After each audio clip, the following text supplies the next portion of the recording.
সুন্দরবনে নদীর ধারে এভাবে মাছ ধরছে। ছোট ছোট এরকম নৌকাতে করে মাছ ধরছে। সব জায়গায় দেবে, স্কুলের প্যাটার্নে প্রিন্ট করে দেবো বললাম। আর এরকম খাঁড়ি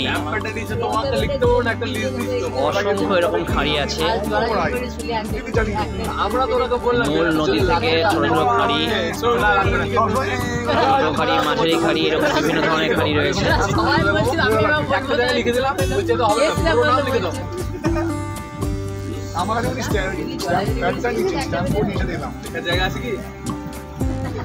এদিকে আবার জল আসছে। খাঁড়ি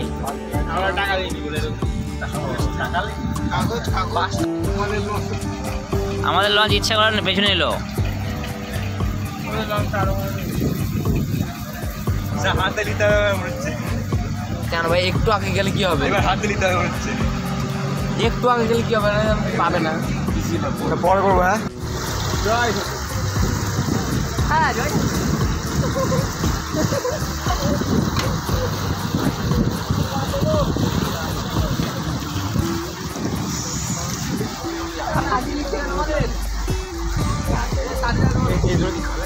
এই আমাদের লঞ্চ এত আসতে যাচ্ছে কেন?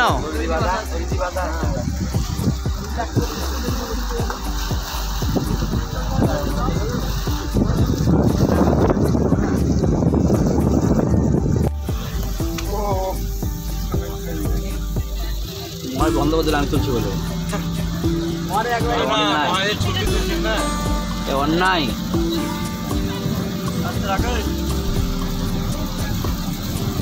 আমরা চলে এসেছি গোসাবা ঘাটে। এরপরে আমরা হ্যামিল্টন বাংলো আর রবীন্দ্রনাথের বাংলো দেখব। দেখা যাক রবীন্দ্রনাথ ঠাকুর কত বড় বাংলো করেছেন। হ্যামিল্টন নাকি খুব বড় বসতি করেছিলেন এখানে গোসাবাতে। আমরা এটা সত্যতা প্রমাণ করতে চলেছি। এবার হ্যামিল্টনের প্রমাণ হিসেবে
আমরা এখন বিদ্যাধরী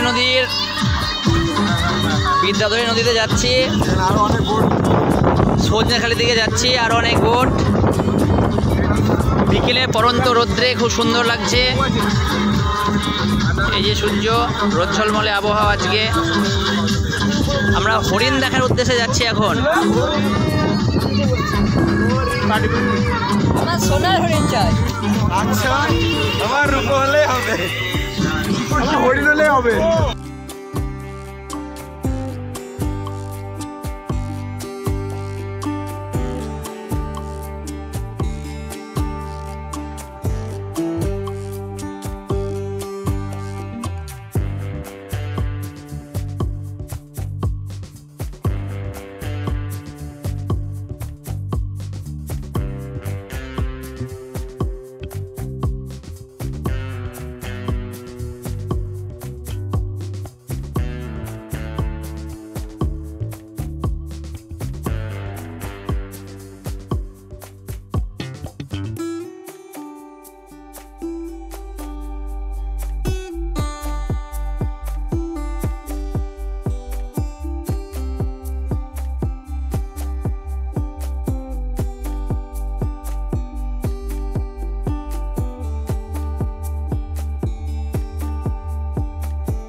সুধন্যখালি ব্যাঘ্র প্রকল্প যে সংরক্ষিত অঞ্চলটা আছে সেটা আমরা অতিক্রম করছি এখন।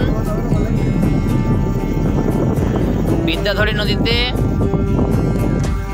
অনেক বোট চারিদিকে, খুব চওড়া একটা নদী মোহনা দেখা যাচ্ছে, বিশাল চওড়া একটা নদী মোহনা। এটা সুধন্যখালি সুন্দরবনের যে ন্যাশনাল পার্ক সংরক্ষিত অঞ্চল,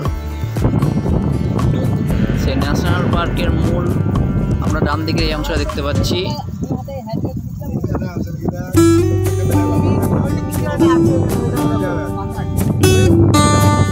বিশাল নদী মোহনা, কিন্তু আমরা হরিণ দেখার লক্ষ্যে বা যদি বাঘ দেখা যায় সেই লক্ষ্যে আমরা ধারে ধারে যাচ্ছি।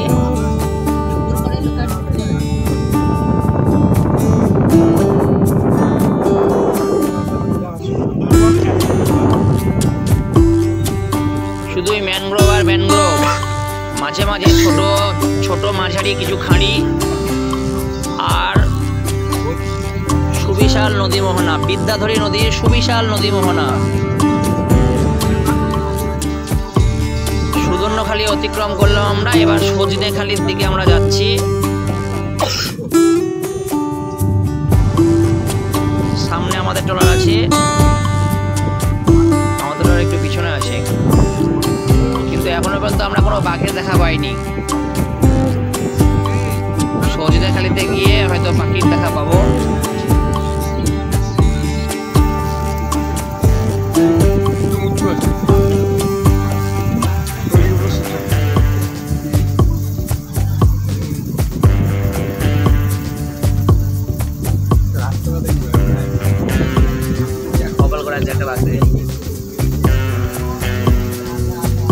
কপালে নেই বাঘ।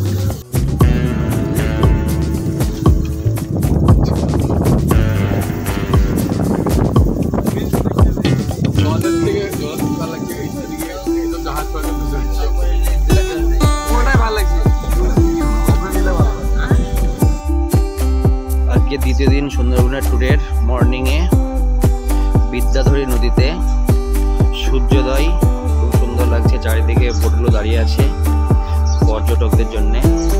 পর্যটকরা এবারে পাখিরালয়ে রয়েছে, আস্তে আস্তে বিভিন্ন হোটেল থেকে আসবে, পরপর বোটগুলো আসবে এবং তাদের গন্তব্যস্থলে নিয়ে যাবে। এখন সব জলে ভেসে রয়েছে, এখন ভাটা চলছে, জলের উচ্চতা অনেকটাই কম। করছি ভিডিও করেছি, ভিডিওগুলোতে যে সাউন্ডগুলো আছে সেইগুলো একটু অফ করতে হবে, মিউট করতে হবে। আমরা হ্যাঁ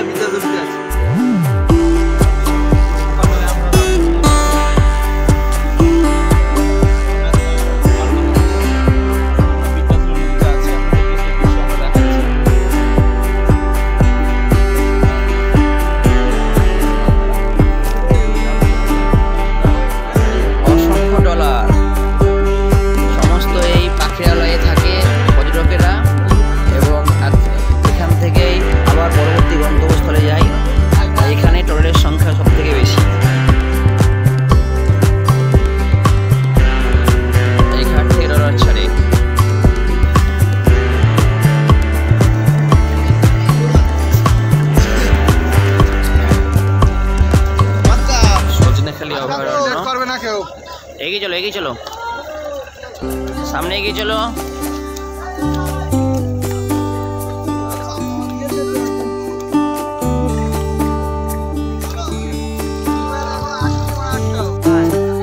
ওয়াচ টাওয়ার সজনেখালি, বানো সজনেখালি ওয়াচ টাওয়ার।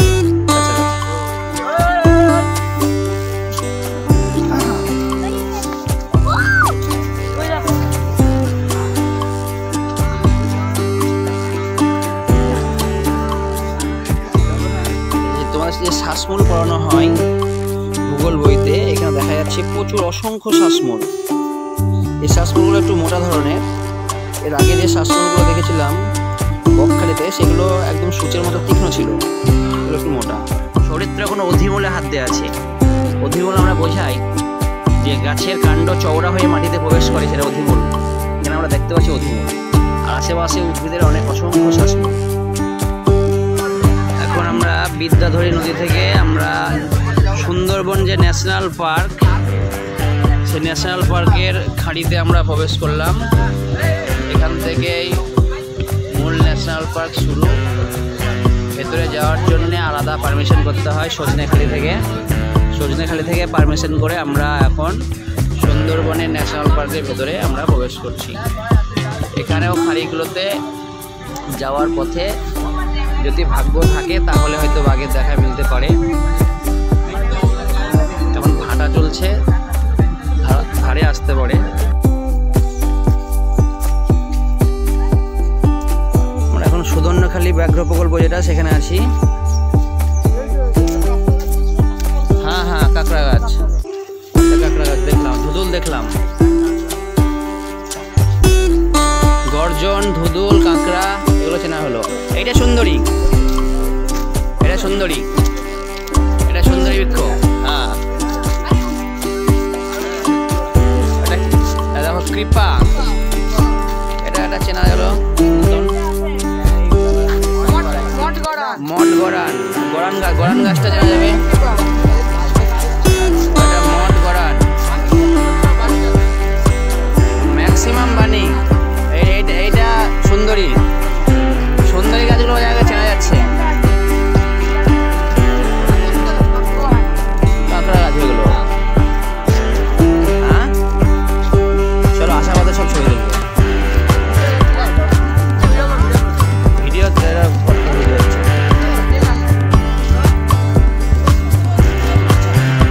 আশাবাদে দেখবো, আশাবাদে সুস্থ হয়ে দেখবো।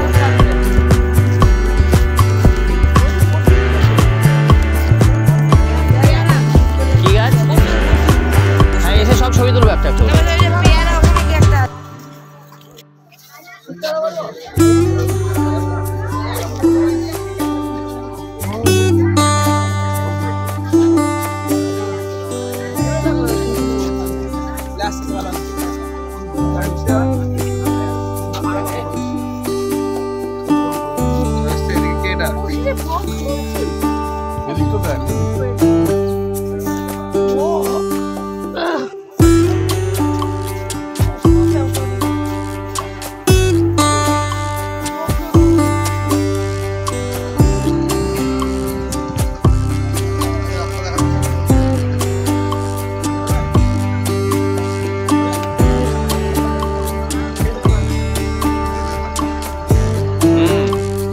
মৎস্যজীবীরা মাছ ধরতে আসে রাত্রে।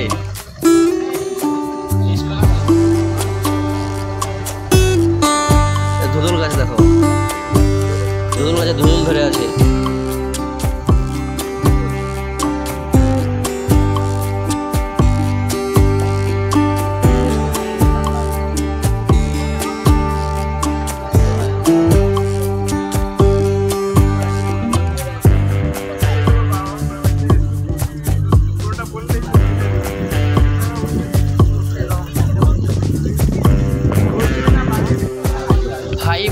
জংশন, এখানে 5টা নদী পরস্পর এসে মিলিত হয়েছে।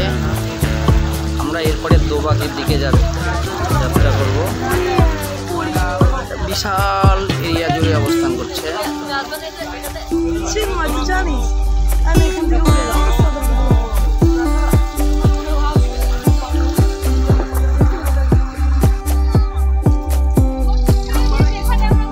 দোবাকি ওয়াচ টাওয়ার,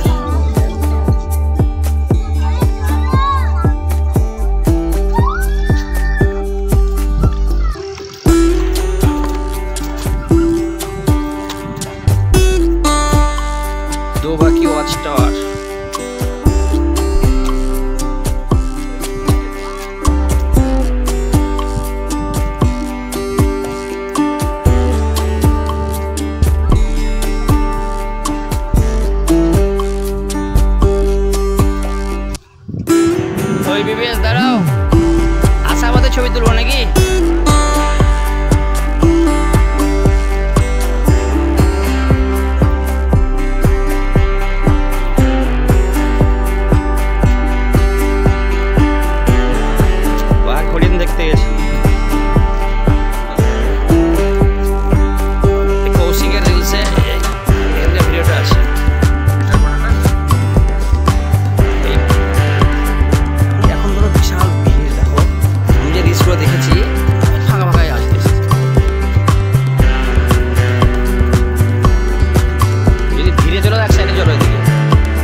শেষে একটা উঁচু টাওয়ার আছে।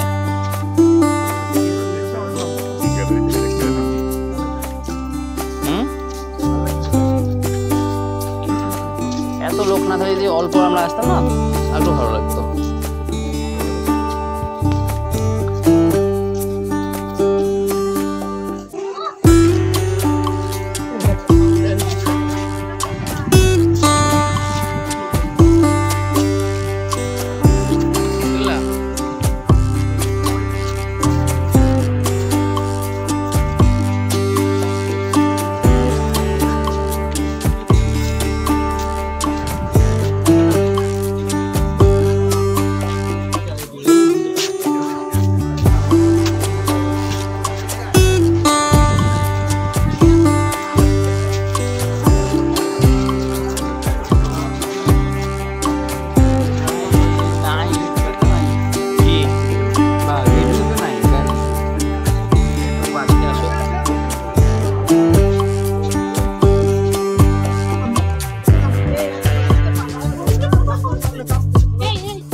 জল খাওয়ার জায়গাটা ঠিক ভালো জায়গায় করা হয়েছে, ওয়াচ টাওয়ারের কাছে।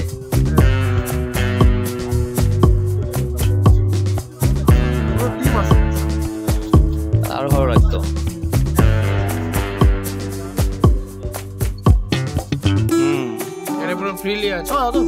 দোবাকিতে ওয়াচ টাওয়ারের কাছে জল খাওয়ার জন্য একটা বিশেষ জায়গা করা হয়েছে, সেখানে দুটো হরিণ জল খেতে এসেছে। ওই যে দূরে দেখা যাচ্ছে একটা হরিণ পাহারা দিচ্ছে। জল খাওয়ার আগে ওরা আসার আগে কিন্তু ভাব বুঝে নিয়েছে, এদিক ওদিক তাকিয়ে লেজ খাড়া করে বিপদটা বুঝে নিয়ে জল খেতে নেমেছে। ভাগ্য এটা যে আমাদের কাছে ওপেন ফরেস্টের হরিণ আমাদের কাছে এসেছে।